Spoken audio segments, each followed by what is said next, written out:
जय गीता भागवत। जितने टुकड़े शरीर के होंगे अमृत पीने के प्रताप से उतने स्वरूप होकर यह जीता रहेगा। यह सुनकर मोहिनी रूप भगवान ने राहु से कहा कि तूने देवताओं में बैठकर अमृत पिया, इसीलिए अब तू दैत्यों का लक्षण व स्वभाव छोड़ दे। सूर्यादि 7 ग्रहों के साथ रहकर अपनी पूजा लिया कर। उसी दिन से 9 ग्रह हुए।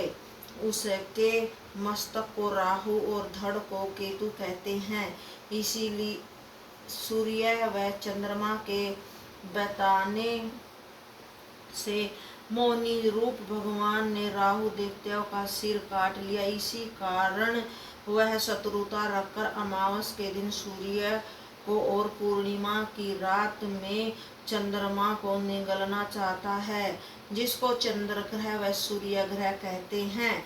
उस समय भगवान की आज्ञानुसार सुदर्शन उनकी रक्षा करते हैं। इतनी कथा सुनकर सुखदेव बोले, हे राजन, मोहिनी रूप भगवान ने देवताओं को अमृत पिलाकर सुदर्शन चक्र को सूर्य व चंद्रमा की रक्षा करने के लिए छोड़ दिया और आप अंतर्ध्यान होकर वैकुंठ को पधारे। त्रिलोकीनाथ ने यह विचार कर दैत्यों को अमृत नहीं पिलाया कि वह लोग अमृत पीने से अमर होकर संसारिक जीवों को दुख देंगे। उनको अमृत पिलाना ऐसा है जैसे कोई श्रुत को दूध पिलाएं। श्री सुखदेव जी बोले कि हे राजन, जब दैत्यों तथा दानवों को अमृत की प्राप्ति नहीं हुई और देवता लोग अमृत को पी गए, तब दैत्यों को बड़ा क्रोध आया। उन्होंने तुरंत अपने अपने हथियार उठा लिए और देवताओं पर आक्रमण कर दिया। देवता लोग अमृत पीकर शक्तिशाली हो गए थे। दूसरे उन्हें भगवान के चरणों का आश्रय था। वे भी दैत्यों से अस्त्र शस्त्र लेकर भीड़ गए। हे राजन, क्षीर सागर के तट पर बड़ा भयंकर संग्राम देवता तथा असुरों में हुआ। उसे देवासुर संग्राम कहते हैं। अनेक प्रकार के अस्त्र शस्त्र दोनों ओर से चलते रहे। हाथियों की चिंगाड़, रथों की गड़गड़ाहट, घोड़ों की हनाट तथा पैदलों की मारो मारो काटो काटो के चित्कार से आकाश भर गया। किन्हीं की सवारी ऊंट की थी तो किसी की गिद्ध की, किसी की भालू की तो किसी की सिंह की, किसी की बकरा, किसी असुर की सवारी थी। हे राजन, विरोचन पुत्र बलि में दानव ने निर्मित प्रभास नामक विमान पर सवार होकर युद्ध कर रहे थे। यह विमान कभी दृश्य और कभी अदृश्य हो जाता था। बलि की शोभा उदयाचल पर अतीत चंद्रमा के समान हो रही थी।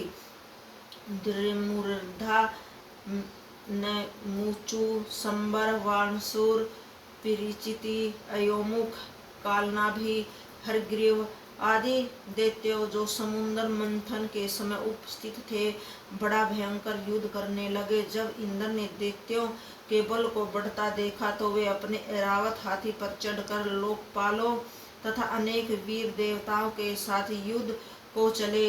बलि इंद्र से भिड़, तारकासुर स्वामी कार्तिकेय से, हेतु वरुण से तथा प्रेहित मित्र से भिड़ गया। यमराज मयदानव से, विश्वकर्मा संभर से, तवष्टा विलोचन से, सविता अश्विनी कुमार वृषवर्वा से भिड़ गए। बलि के 100 पुत्र सूर्यदेव से भिड़ गए। शुंभ निशुंभ से, भद्रकाली ब्रह्मासुर से महादेव जी, महिषासुर से अग्निदेव, राहु से चंद्रमा, शुक्राचार्य से बृहस्पति और नरकासुर से शनिश्चर देव भिड़ गए। इस प्रकार देवतासुर संग्राम होने लगा।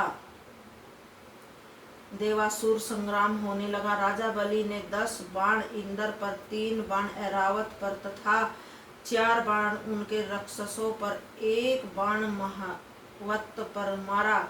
जब इंद्र ने देखा कि तब उन्होंने बड़ी फुर्ती से 10 भील बाण बलि पर मारे।